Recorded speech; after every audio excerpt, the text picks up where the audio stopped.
What up, yo? What's up?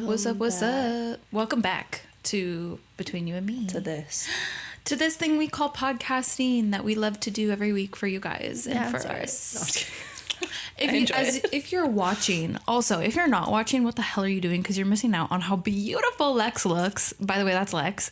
and that's Grace. You look fabulous. Oh, God. Did you hear that? What? Oh, is it me chewing gum? No, I thought it was my... Oh.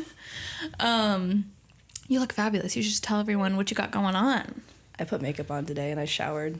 Did you get your lashes done recently? Oh, yeah, that too. Yeah. Ooh, that was loud. And you crimped your hair. I love it. Yeah, I have a baby shower after this. Oh, so you look so cute. I'm gonna go sister-in-law, real good. Yeah. Auntie, real good. Mm-hmm.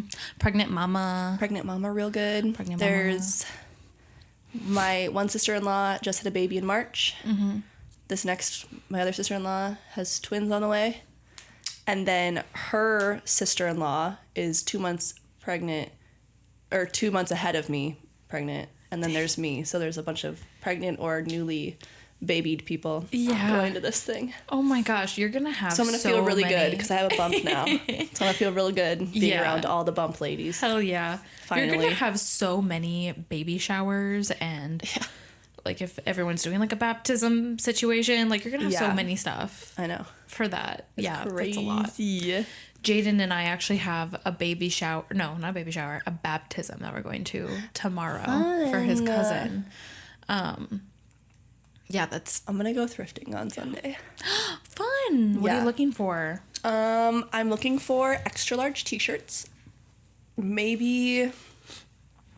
I have a couple vacations coming up, so I'm looking for, like, flimsy, cheap, kind of, like flowy, like, tropical wear? like, flowy, but then also just, like, have something to have my belly out, because we're going to, like, the beach type of thing. Yeah. And I have a couple theme days that I have to dress up for a bachelorette coming up, so I need to find stuff for that. Mm-hmm. So, just random stuff. Nice. That'll be fun. Mostly big t-shirts, so I can wear those this summer. Yeah, no, when I went... vintage thrifting last weekend. I was also on the hunt for big t-shirts. Yeah, they're comfortable. I live in them. They're so nice. And all of mine are getting too big or too small, so to go get bigger ones. Yes, it's the price of. And most of like Jaden's shirts are all like ratted and tatted because he wears them for work. I'm like, this isn't what I want. Like it is, but it's not. You know. Yeah. Yeah. No, they're comfortable because you can sleep in them, you can lounge in them, you can work out in them. Yeah. Wear it as a cover up for your swimsuit. Like I just sleep and lounge. Yes, I love that. I do now. Lex and I remembered to wear our rings today. Both of us. Here's the thing. I only did it because of the baby shower. Because if I don't show up to a family function with a ring on, they're like, what the hell? Right. But and I'll be not coming back to Fargo after I do that. Mm-hmm. And I don't want to just be walking around without it. Yeah. But normally, I'm like, I'm just going to Grace's. Yeah. And then I'm going right back home. So like, I don't think to put it on. Yeah, same. Hence why I'm still in my sweatshirt and sweatpants. Because I don't have anywhere to be. I'm in a dress, but you can't tell, so. Yes, but it's fine. Looking fabulous. I actually have a story about my ring. So... 2 days ago on Thursday, I left work and I work at a therapy clinic. In case you didn't know. And about the clinic, it's like one half is the outpatient side that's where I work, is where I see people in the community. And then the other half is a residential clinic area. And so people live there and get services. And so sometimes outpatient people never go to the residential side, but sometimes the residential people will come on that side for whatever reason. And so, and plus there's patients walking in and out of the clinic all the time. There's obviously my coworkers. And so on Thursday, when I was leaving the clinic, I was also talking to my grandmother on the phone. And one thing about my grandmother, it is really hard to get her to hang up. My grandma's like that too. Yeah. I love my grandmas, both of them. But yes. I gotta suddenly be like, okay, I gotta go. And then she's like, okay, I agree. I gotta go. It's been an hour later. But grandma. And because I was calling to also talk about the wedding and stuff and to see how she's doing. And I look and I'm also on my drive back home from the clinic, and I'm almost home. It takes me about 20 to 25 minutes to get to and from the clinic, depending on traffic and stuff. Yeah. So it's a pretty decent drive. And I'm almost home, and I look down, and my ring is not on my hand. And I know I wore it, so I started to freak out. Oh, no. And I'm like, what the fuck did I do? And I'm on the phone with my grandmother, and I'm trying to end the conversation in the sweetest way I can. I always just tell them, hey, I have to go to work. Oh, but she knew I was leaving work. Well, that's, yeah. And I also didn't want to tell her that, like, hey, I gotta go. I think I may have lost my ring, because she also has really bad anxiety, and I don't want to freak her out and make her nervous. Yeah. Be kind to your grandmas. Right? I'm like, this is not her problem. This is mine. And so I hung up with her, and I pulled into a parking lot, and I called the clinic, and luckily someone was still at work. The front desk guy was at work, and he went to my office to look for my ring. Wasn't there. Because I take my ring off when I go use the bathroom, because apparently you're not supposed to wash your hands with your ring on. Hate the feeling of getting water under my ring because it's a little bit too big, because we wanted it for like when I get bloated in the summer or pregnant. And that's like the biggest reason I don't wear my ring, especially now. Because of that.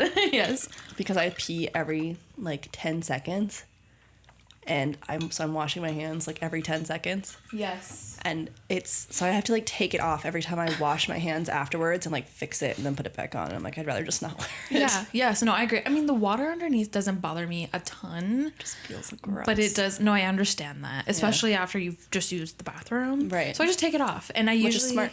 will either take it off and leave it on my desk in my office, and then go to the bathroom. But sometimes I'll forget, so when I get to the bathroom, I'll just take it off, leave it on the counter, use the bathroom, wash my hands, dry my hands, then put it back on.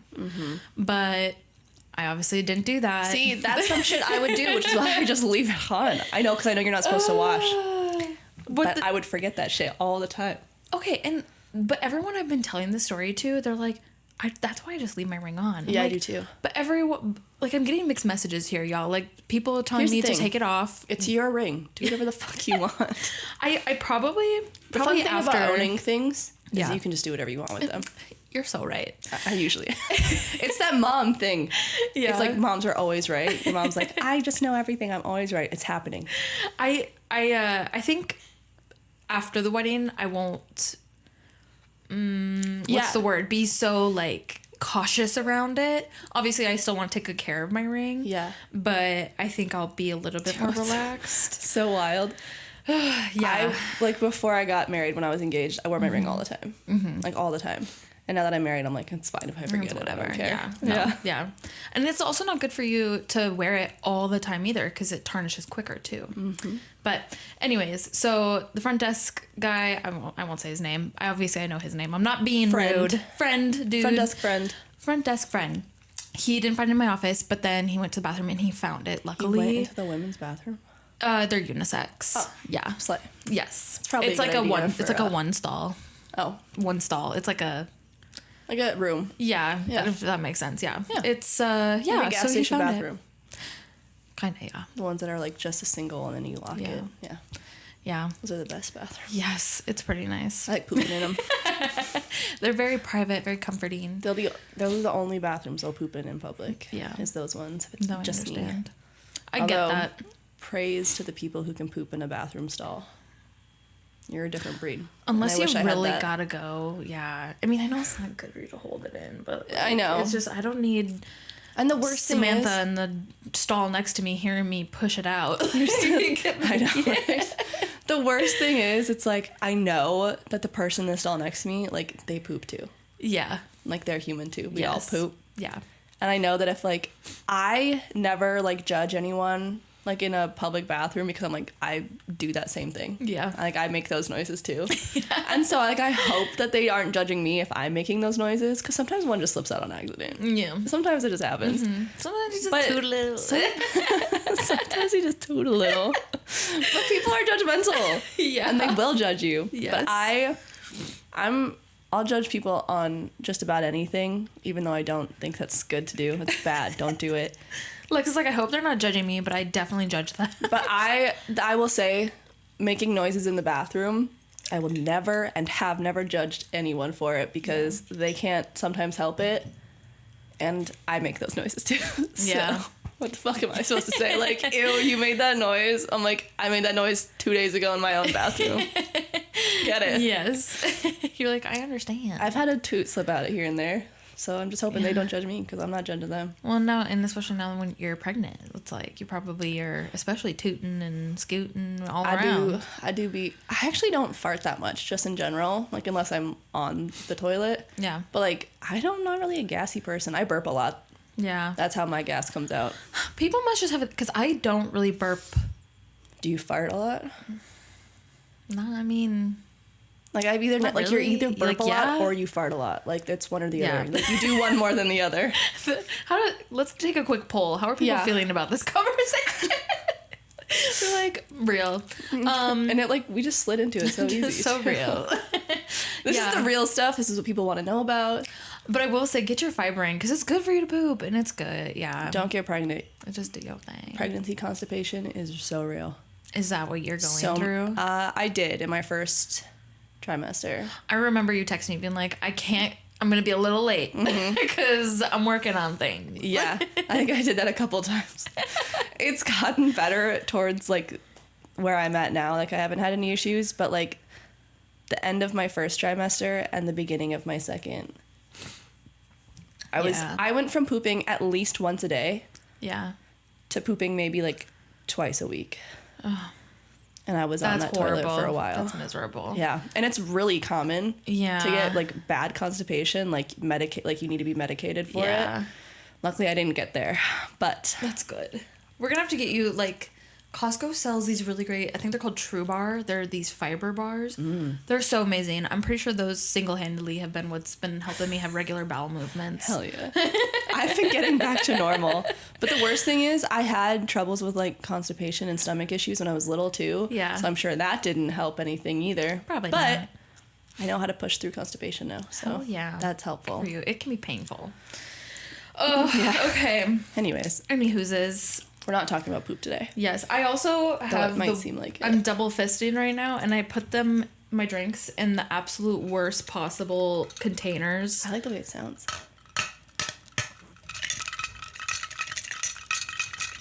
Lex's go. I have iced lemon water. And, I should have asked you for some of that. Yeah. I was like, girl, do you need a drink? And she's like, what do you got? And I said, okay, well, this is what we have. We have these Zevia soda drinks. We have protein and coffee. I was like, no, I don't want any of it. We have water. We have milk. We have... See, here's the thing. I'm not a big water person. I never have been. I think water tastes disgusting. I can taste different waters. The only water I drink is Smart Water or Life Water because they're the only ones that taste... Like even at your like home something. Too, you just buy bottles of that. Yep. Mason drinks tap water. He's fine with whatever. Yeah. But like, unless I'm at a restaurant, I can drink restaurant water, but it has to have a lemon in it. Oh, yep. So that it like kind of gets rid of the nasty water taste. And it has to be ice cold. No room temperature water for me. Okay. Dang. But yeah, I have to drink bottled water. So when you said water, I was like, I don't want tap water. And then you're like, water with lemon. I'm like, that sounds really good. That sounds really good. Do you put the bottles of water in the fridge, or do you leave them out? It depends. Sometimes they're in the fridge, sometimes they're just left out, but then I put them in a tumbler with ice no matter what. Oh, okay. Yeah. Okay. Yeah, no, Life Water and Smart Water are probably my favorite bottled waters. They're the best. But Jaden and I have I think it's called Pure, like PUR, water filter. No. It's one of those huge ones. You're not good and enough. that is the best filter I've ever owned because I used to have one of those. Brita, and I think I've tried like a friend's who had like some other kind, and it wasn't always the best, and I love our Pure one. It's so good. I grew up with a Pure, and I still preferred bottled water. Yeah. But I just like, I don't know, I have a really sensitive taste, so I can literally taste everything. Yeah. It's gross. I understand that. And now it's worse with pregnancy. Yeah, your taste is heightened. It's like all your senses are just all of them alert. Yeah. Well, should we get into today's episode? I suppose we should. So you probably heard last week's episode, which was where we talked about like our diagnoses like that we think we have. Self-diagnosis. And kind of, basically. Yeah, no one professionally prescribed me or described or diagnose. I don't know what words are. I'm too pregnant for this. I can't form coherent thoughts. Oh my god. I remember there was a couple episodes where I was just sitting there and you were talking and I wasn't listening, and then you'd ask me a question and I'd be like, I don't even know. Because I literally just was like blank brain. This is her gentle way of telling me that she wasn't listening, that I'm boring. Basically. That's exactly what I just said. Not that I have brain fog, but just that you're super boring. Just I'm super boring. No. Super lame. It's all good. No, pregnancy brain is real. Oh, 100%. Like, I forget stuff all the time. All the time. Like, this morning I lost my keys. Yeah. You just, like, sometimes you just disassociate and you just wander a little I've been doing it to Mason a lot, and so I'll have to be like, just so you know, I didn't hear anything. Can you say that one more time? This time I'm gonna listen. So yeah, but I could catch myself doing it. But yeah, I remember, especially like in my first, because it was one of my first trimester. That's when we were doing a video. And I was just sitting here looking at you, and I was like, I don't know what you just said. I was like, I have no idea what you just said. I'm physically present, but my mind is not. Yeah, my mind's somewhere else. But yeah, so. Yes. Sorry if I misspeak a whole bunch coming up. Totally fine. It actually makes it more fun, more entertaining. We're here to entertain the people. I suppose so. But yeah, last episode we talked about OCD and depression. Yep. And then the only other that I think we left off was anxiety. We just didn't have enough time to talk about it. So we're going to talk about it today and pick up from there. Too full of depression to talk about our anxiety. So full of it. So full of it. Yeah. Well, we really talked about your experience with depression. Yeah. Which was, if you haven't listened, honestly, please go back, listen. It was really interesting. I don't know how to describe it, but I love hearing people's stories, and it's something you can relate to or empathize with, or even if you don't relate or empathize with it, it's just, more education, more good to know. Right. Maybe you know somebody who's going through it, but anxiety. Okay. So what's been your experience with anxiety? My biggest one is public speaking. Mm-hmm. Like, I literally can't. Yeah. I've gotten so much better at it. Or just, like, small talk even, like, meeting new people. Anything that has to do with people looking at me, I have a hard time. So this is okay, though. Yeah, because no one's looking at me. Yeah, except for me. Yeah, but you're most of the time you're looking in there, so it's okay. Looking over here. I always... And it's crazy because my grandpa and my mom are both really social butterflies, and my grandma can talk to anyone, and my sister kind of has it, but she's pretty good at, like, making small talk with people. Yeah. And my dad, like, that's his whole job, is just talking to people. Mm-hmm. And so I'm just, like, the only one that's, like, crouching in a corner. Yes. Yeah. But I always had a hard time making eye contact with people when I was talking to them. Like, I'd always, like, look anywhere else but their eyes. And then Mason called me out on it one time. He's like, you just, like, don't look in people's eyes when you talk to them. I'm like, are you supposed to? He goes, yeah, it's, like, kind of usually nice to talk to people who are looking at your face. Yeah. I'm like, oh, okay.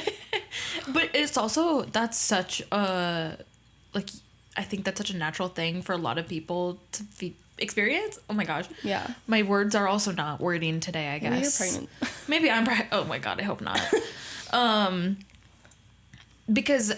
the amount of times, I would say, so I usually meet with about 7 people every day at the clinic, and maybe 3 of the people every day will make consistent eye contact with me. Yeah. So it's a very natural thing that I think a lot of people experience. But I do agree with Mason that it is nice. Normal and kind it's of good thing to do. But it's also understandable why you don't if you're nervous.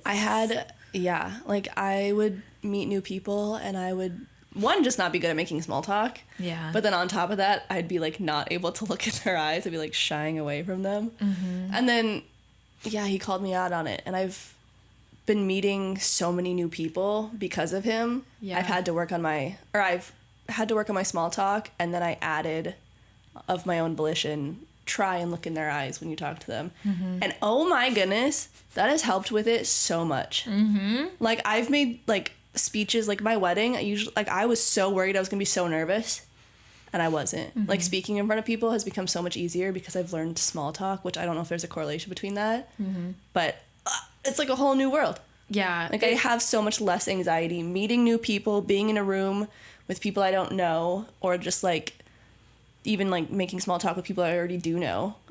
Like, it's crazy. And then being up in front of people, like, I could make speeches. I was a maid of honor at a friend's wedding, and my speech, I was a little nervous, but I was still like, yeah, this is not that bad, actually. Yeah. How did you train yourself to, like, learn small talk? So, Mason said, what did he say? He mentioned that I don't ask a lot of questions.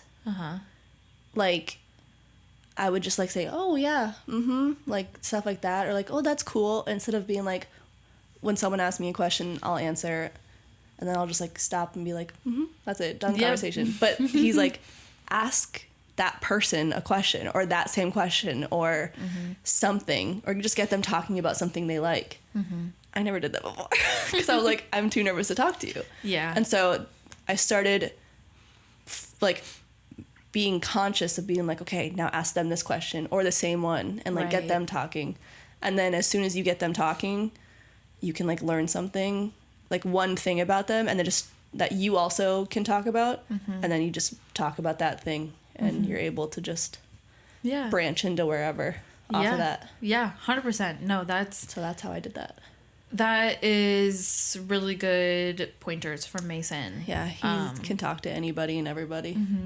Well, that is how, like, if you're nervous, you're feeling anxious about whether you have to make a speech, whether you have a interview coming up, whether you're meeting new friends, whether you have a first date, whether it's whatever, usually it is centered around conversation. Yeah. It's like, oh God, what am I going to say? What am I going to do? How am I going to interact with this person? Like, do I need to prepare myself? Like, prepare pointers, you know, to talk about. But genuinely, how you make friends, how you have a conversation is asking them questions about themselves, about what they're talking about. Finding common interests and talking about those things. Yeah. Eye contact, body language, just as important as the verbal communication. That's, I think, like, people would be like, I thought you were a bitch, until I started, like, actually getting to know you. And I think it's because when they tried to make small talk with me, I wouldn't be able to do it back. And so they thought I was, like, just whatever, like, I don't care about you. Yeah. And I was just like, no, I'm literally just terrified of you. Oh, no.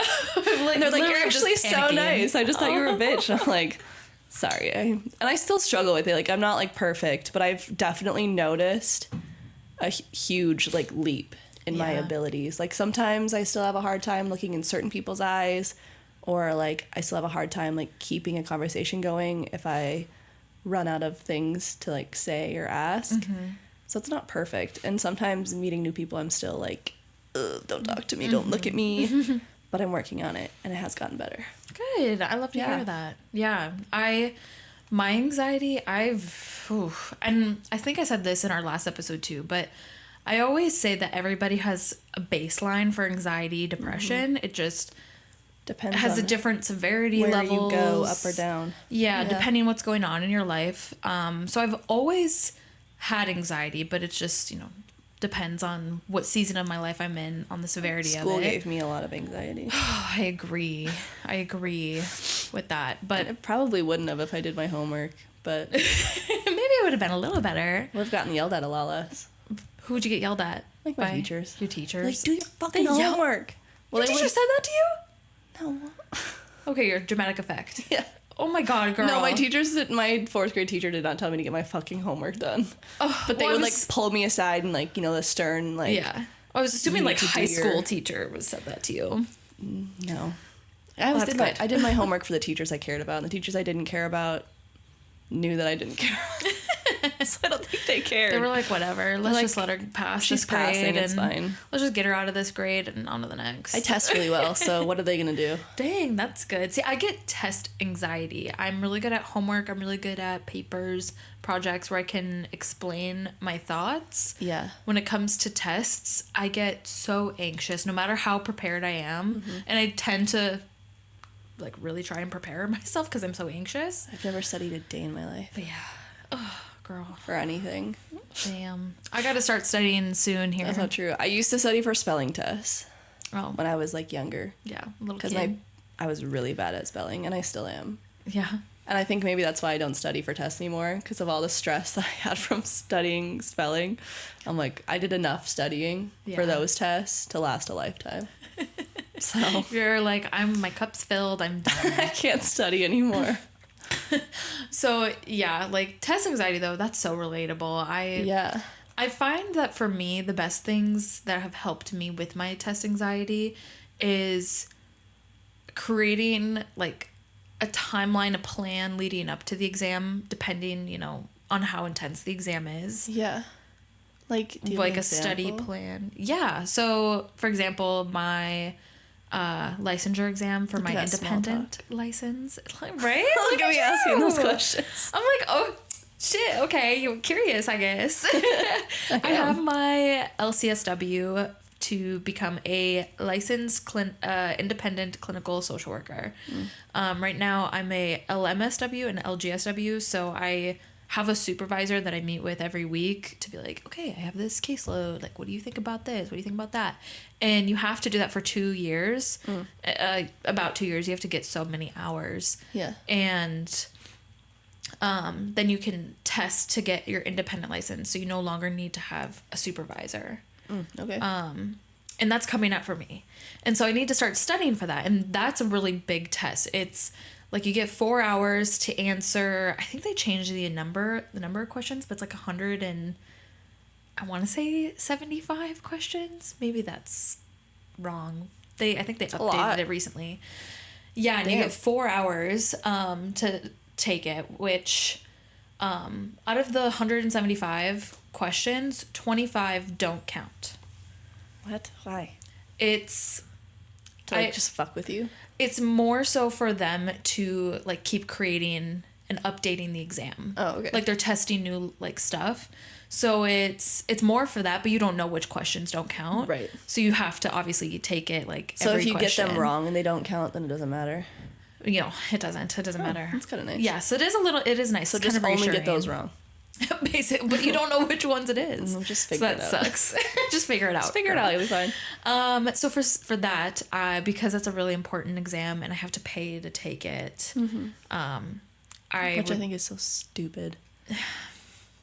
Luckily, I don't personally have to pay for it. The clinic I work for will pay it. That's but good. Some places you don't do that for you. Yeah.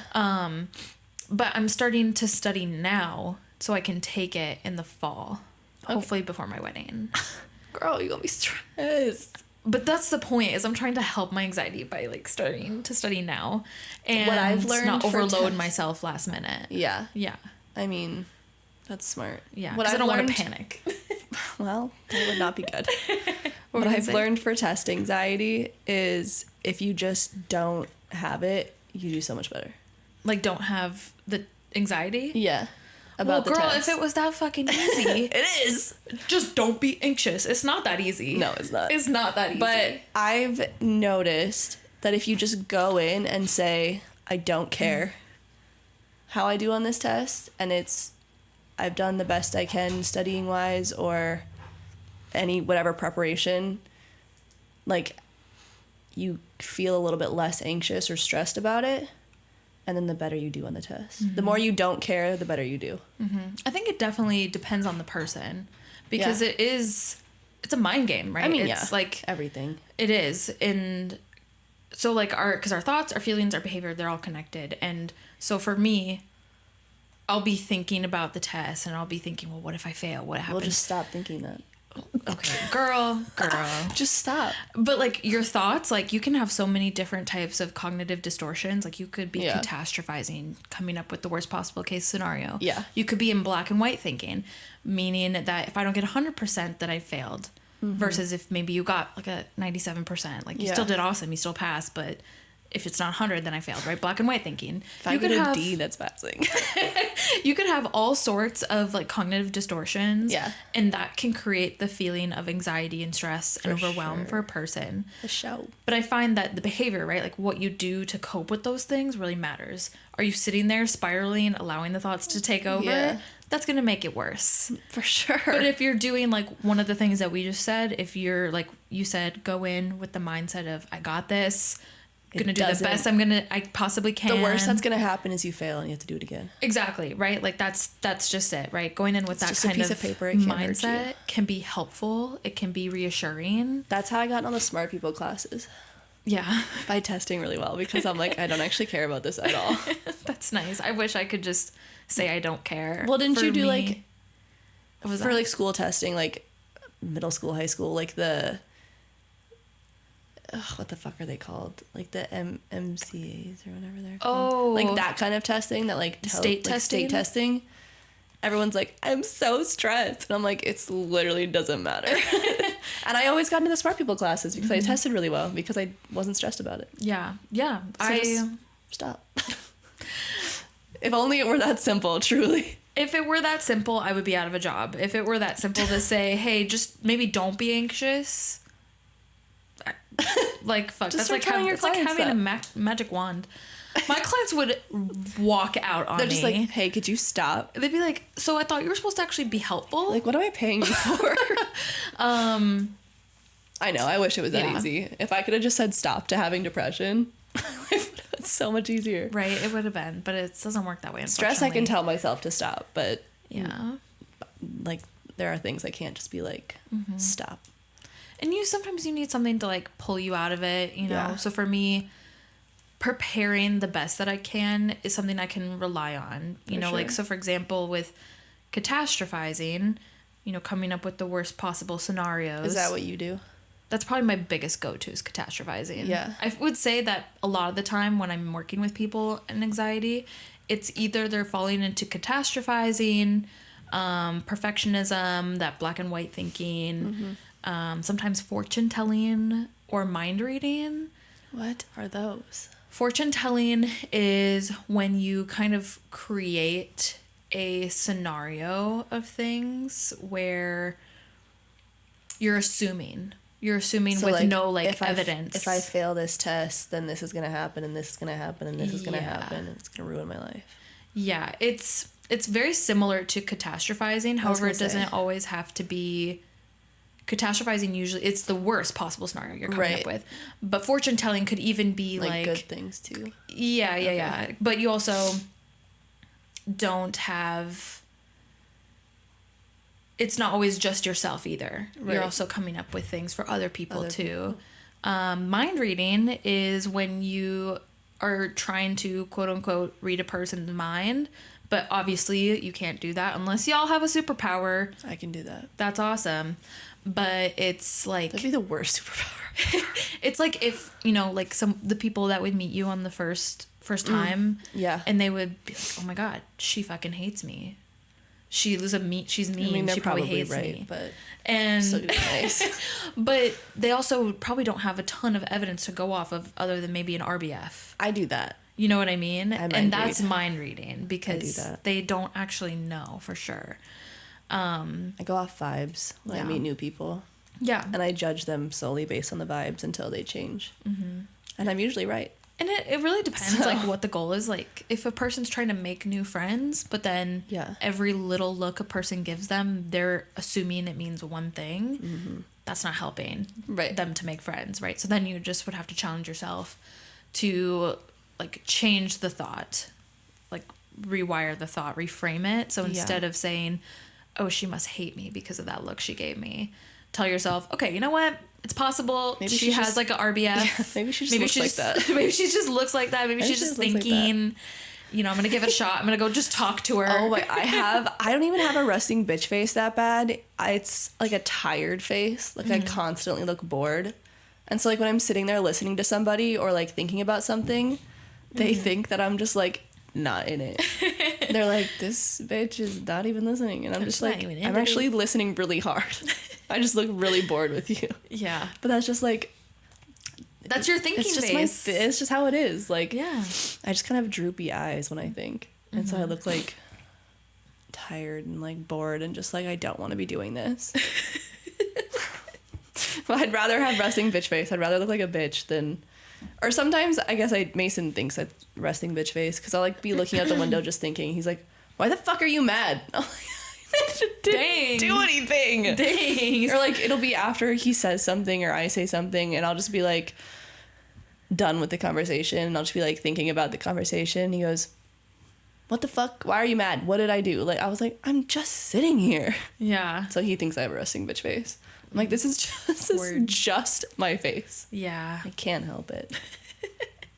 What do you want me to do about it? This is my face. Yeah, and I don't like smiling. Just thinking. Like, I don't like awkwardly smiling when there's no reason to. Mm-hmm. I also don't like smile lines, so. Oh, I smile so much. Like, that's good, though. That's good. That's like a good... You don't smile like that. I don't mind smiling when, like, I'm laughing or, like, there's a reason to smile. Mm-hmm. But, like, I'm not just gonna be, like... all the time. I can't do that. I smile, like, when someone is talking about something, too. Like, if you're talking about something you're excited about, I'm like right there with you, like locked in, and I'm smiling, and I'm like, hell yeah. I don't. It depends on what they're talking about. Yeah. But like if it's something like pretty chill that they're excited about, I still have that resting like bored or bitch face or whatever. Mm-hmm. And so people are like, okay, she just doesn't give a fuck. I'm just like, no, I'm really excited for you. That's awesome. Yeah. And they're like, liar? Like, I don't know. I don't believe you. Why do you look like that? Yeah.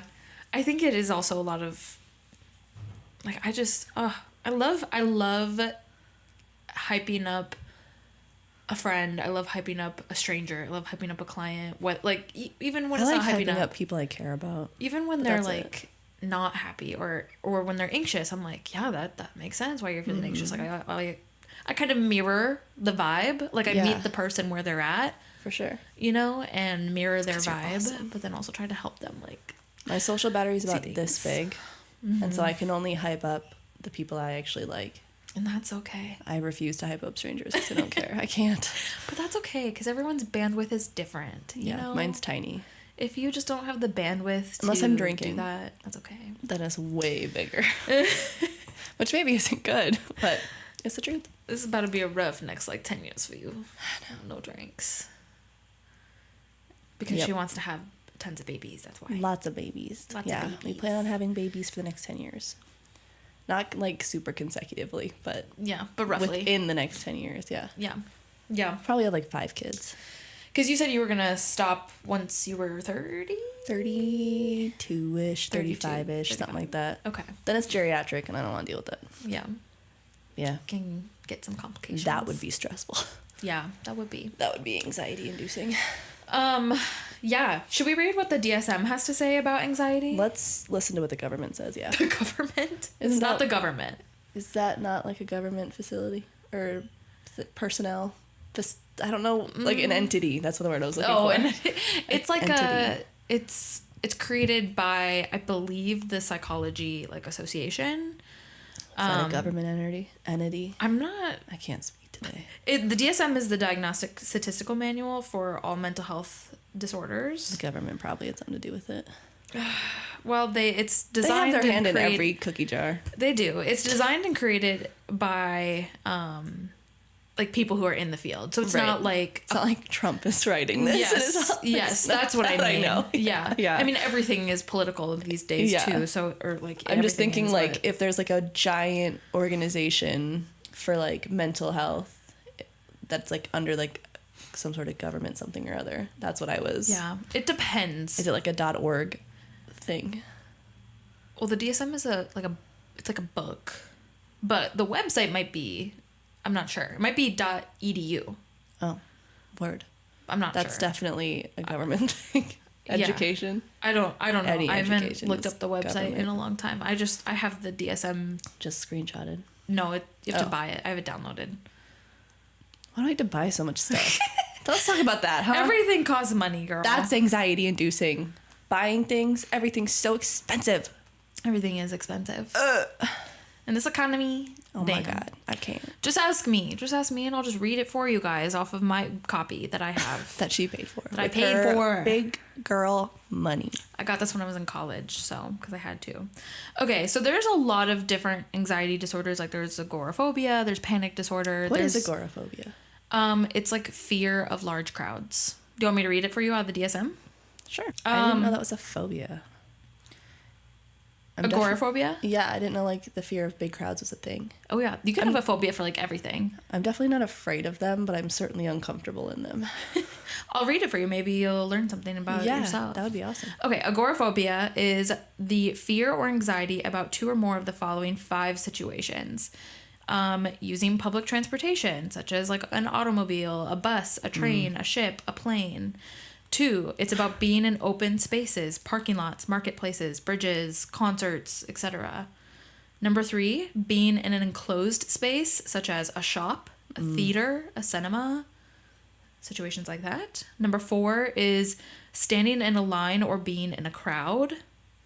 Number 5, being outside of the home alone. So, oh my God, maybe I have like that. just going outside of the home without, like, a support person. Yeah, I don't do that. Yeah, if maybe. I can help it. Yeah. It also says that the individual fears or avoids these situations because the thoughts that escape might be difficult or help might not be available in the event of developing panic-like symptoms. So basically, the person avoids these things because they're like, well, what happens if I start to panic and I can't, like, get help or get out of it? I always like, what happens if someone has a gun? Where do I go? How do I get out of here the fastest? I mean, that's right. That might not be agoraphobia so much. It might just be, like, you're hypervigilant. Well, that's, like, in, like, shopping malls, theaters, stuff like that. Yeah. That's that. But I definitely... Yeah. Here's the thing. I don't know if I'm, like, afraid of any of these things, but I definitely get anxious doing them, and I definitely try to avoid them as much as possible. Especially alone. That's fair. That's understandable. That's why I asked you to go shopping that one time. I was like, I don't want to do it alone. And Mixo's gone. I love that. I was like, I'll just not go then. Yeah. So, like, that might be, like, you're hypervigilant about your surroundings. Yeah. Because I know a lot of people, too, when they get into a situation, they'll look for all the exits, right? Or they'll They'll assess people's behavior if someone's acting weird. I do. Yeah. I'm, like, so in tune with everyone. Like, what are you doing? Yeah. Why are you walking this close to me? Why are you following me? Why is your hand in your pocket? There was this sweet little, like, old lady that was following me around in Costco. Like, she was, like, right behind me when there was plenty of space for her to pass me to Costco people are different. They just lack social awareness, like spatial awareness. Yeah. They're just dumb. They lose brain cells when they go into Costco. I agree. I mean, I'm perfect when I go there, but everyone else doesn't know how to live. It gets so crowded in there, but there was plenty of space for her to go to be anywhere else. And I didn't maybe she thought you had a nice butt. Maybe I didn't think she was gonna, like, do nothing. But you're just, like, annoyed that she's there. I was just kind of like, what do you do? Can I help you? I'm super hyper vigilant about cars following me. Yeah. Like, I'm less stressed about being in public and people following me, but, like, if I'm in my car and I see a car is following me for a decent amount of time, yeah, my hackles raise. I'm like, whoosh. And that's because anxiety too. The thing about anxiety is it is also healthy to have because it is kind of your alert system and your amygdala. I just watch a lot of true crime. They teach me things. It's like, it tells you, it's like sends out a smoke signal of, like, hey, something's not right, be worried. And it can be irrational, right? That's what, like, I usually am helping clients with is, okay, this is irrational. How can we reevaluate the situation? Right. However, it can be helpful. It can also be rational. Like, life-saving. You can be afraid if someone's, like, you're walking alone and there's someone walking the same with you. Especially men. It can be healthy. It can be good. It can keep you safe. Yeah. It can alert you of danger. I don't go outside of my house if I can help it. Yeah. Yeah. I mean, it's fair. A good way not to be in that situation. Yeah. But that's not healthy either. A girl like me, I need to get my steps in and I will be walking. I don't need to get my steps in. I mean, I do because I'm, like, pregnant, but I don't, like, mentally I'm not like, I have to walk right now. There's a lot of other little bits about agoraphobia in the DSM. It also talks about how the agoraphobic situations almost always provoke fear or anxiety. The situations are actively avoided, require the presence of a companion, or are endured with intense fear or anxiety. That's kind of the main gist of the agoraphobia.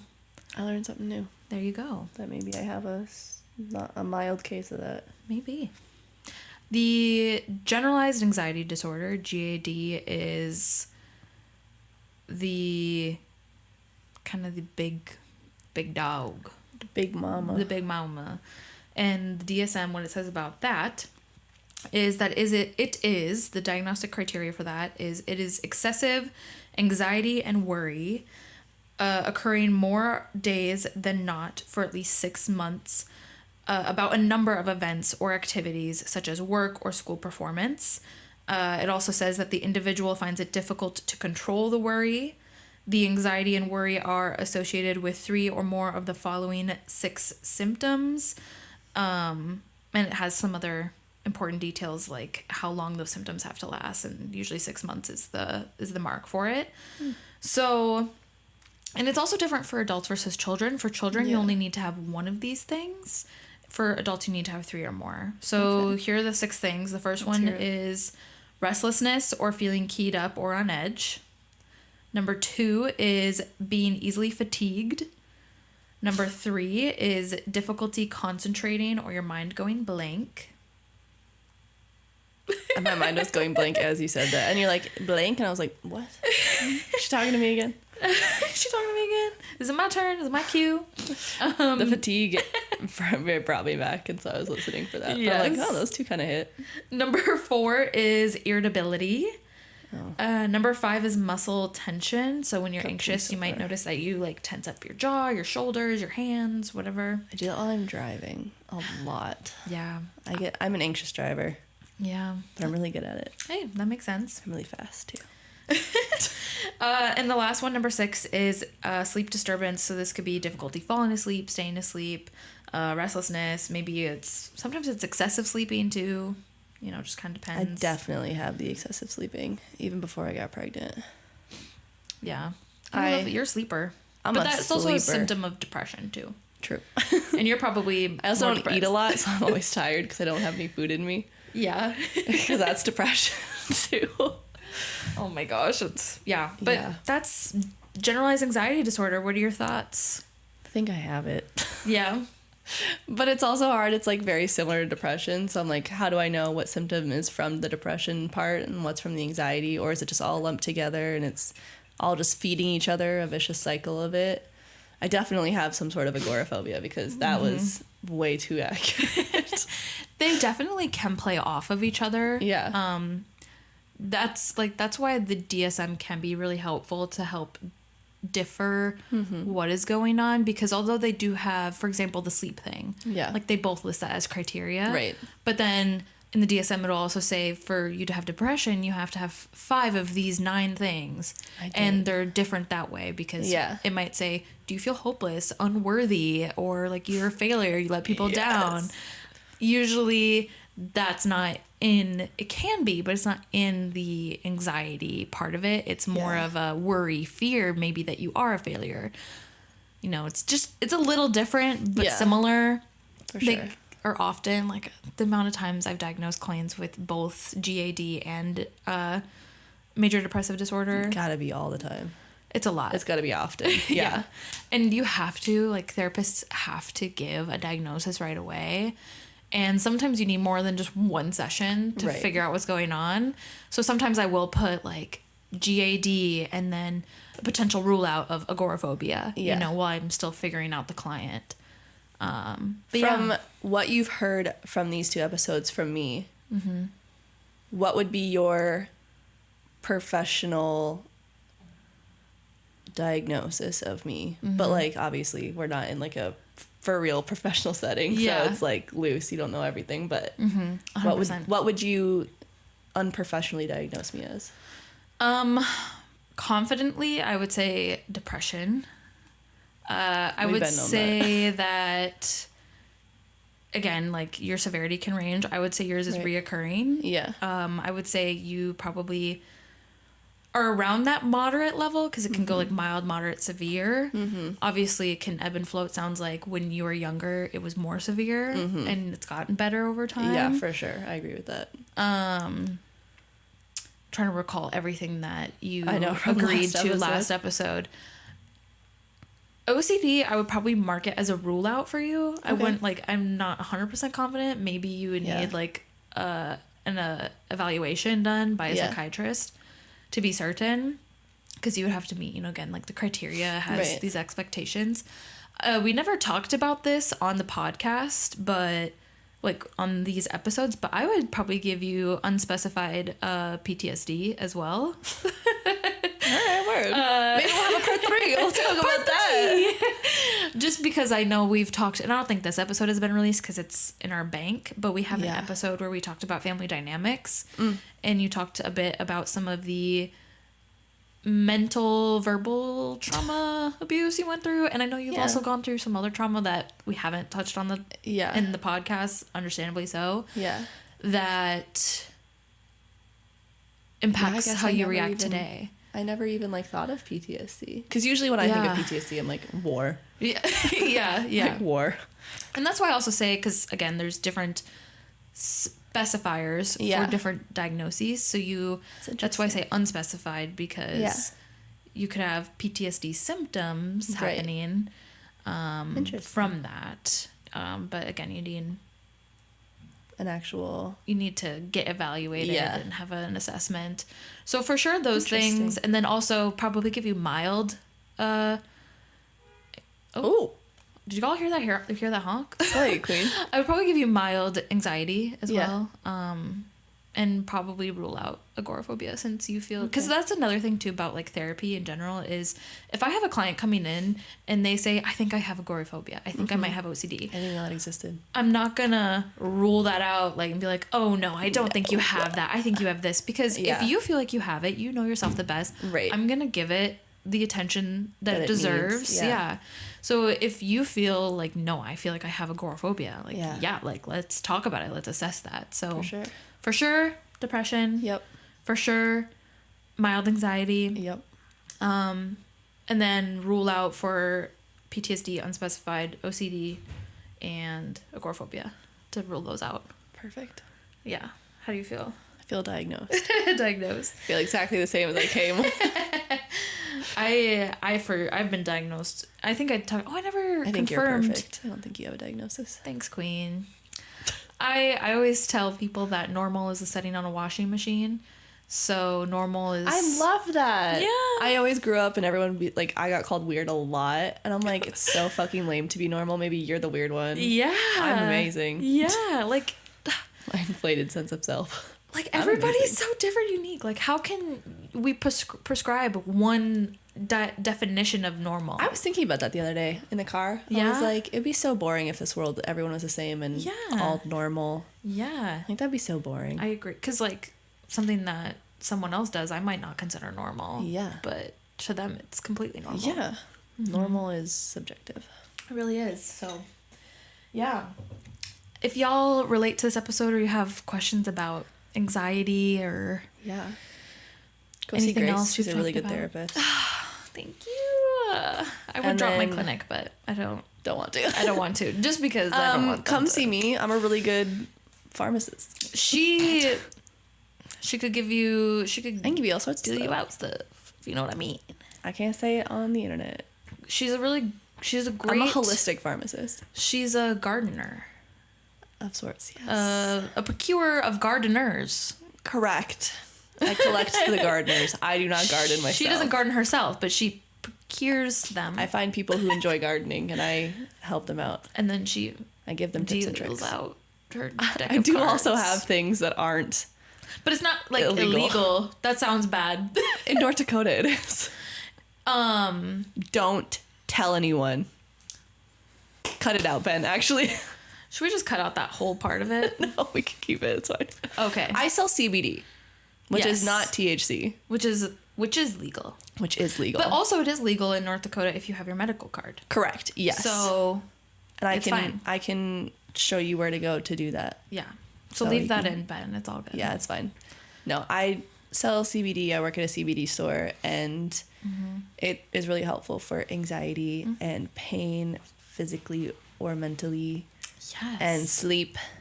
And actually, I've heard a lot of people like it for anxiety. Mm-hmm. It helps a lot. We have a lot of parents that come in and get stuff for their kids with like ADHD or anxiety. They love it. Yep. Or autism even. We have a couple parents who come in and get their autistic kids stuff. Yep. So come see me after you go. After you get therapy with me. Yeah. Be like, I need something for it and I don't want to take big pharma pills. This is just, Lex and I are going to open up a practice where I provide the therapy and then she provides the CBD. We should. And then we have a yoga class after. And then we'll hire a massage therapist to give everybody massages. It's just a holistic shop. It's just everything you need, a one-stop shop. We can do it all. Let us know. And then if you want to support this business, we'll start a GoFundMe. We'll start a GoFundMe. Give us just God. 1 penny. If 1 million people give us 1 penny, we'll have 1 million pennies. If everybody Venmos us $1, $1 single, we would all be rich. We'd probably have like $1. Probably. We probably just you and I Venmo each other $1. Yeah. Back to square one. God. Maybe we should do that. My husband would absolutely let me if I really was like passionate about it and got like excited and there was like a chance of like profit. He'd absolutely let me do it. He'd let you do it? Well, he's funding it, so yes. Oh, I see. It's his money. Oh, I see what you mean. Like you mean like for him to invest in it. Yes. Okay, not like he's like, yeah, I'll let you do that. Yeah. No, I mean like he'd give me his money to do it. That makes more sense. I won't be working after we have kids. Yes. And a majority of his money is in his other company's bank accounts. Yeah. And not like a personal bank account. Okay. So it is only his money. I have no access to that unless he gives it to me. Yeah. So yeah, he like let is the word I used for that. He wouldn't like not let me do things, but like giving me the money to do it. Yeah. He would let me have the money. That makes more sense. He would be helpful. Yeah. Yes. Would Jaden give you money for it? If you wanted to invest, if you were like really passionate in it, something like that, or like starting your own private practice. Yeah. I've always thought about wanting to start my own private practice, like when I first got into like school for this. I've gone back and forth just because it's a lot of work. The thing that scares me Can I be your receptionist? Most, yeah, of course you could. Perfect. The thing that like worries me the most is dealing with insurances and billing because I'm not really trained in billing. Hire somebody that knows how to do it. Because you gotta hire HR. Yeah. Make sure you find someone in HR that is already in insurance and they can just do all of it and just pay them a good wage. That'd be great. Yeah. Ben, what do you got cooking? Do you know how to do that? Do you know how to deal with insurance? Ben, you know how to do almost everything, I feel like. Jack of all trades. We could use someone like you in our non-existent clinical practice. See, this is like a joke that's starting out like a little bit, and then like 5 years down the road, it's like gonna be real. We're like, surprise! Lex is like, wait a second, I'm coming up with plans. I'm cooking in here. I'm cooking. Ben can like come in and like help us record our podcast, and then we'll actually have money to pay him. Instead of just bread. Instead of bread. Bread and love is all we can give to Ben. Bread, love, peace, and happiness. And someday money. And someday. Love you, Ben. What's the... Oh, like that. Which one looks... I think this looks better. I like this one. This looks better. I make good hand hearts. Boom, boom, boom, boom, boom, boom. That was for Ben. All those little hand hearts were for Ben. As a thank you. Live, laugh, love. Okay. Well, thanks for listening, everybody. It was so lovely to have you all on. Maybe we'll have to do like a part 3 of something else so we can talk about. Yeah, let us know what you want to hear. I like about this little series. I think it's kind of cool. It's fun. It is. It's fun. It's interesting. It's educational. We both have personal experiences in it. That's right. We can just make it an ongoing segment. If we're ever like, what do we talk about? Let's just pick a diagnosis and talk about it. Yeah. Let's just do that. See if anything relates to you or us. I would love that. Okay, y'all. Well, that's all she wrote. Like, comment, share, subscribe. Please leave a comment. I don't know. Everything. Do all the things because I don't know what they are. All of it. So between you and me, you didn't hear this from us. Bye.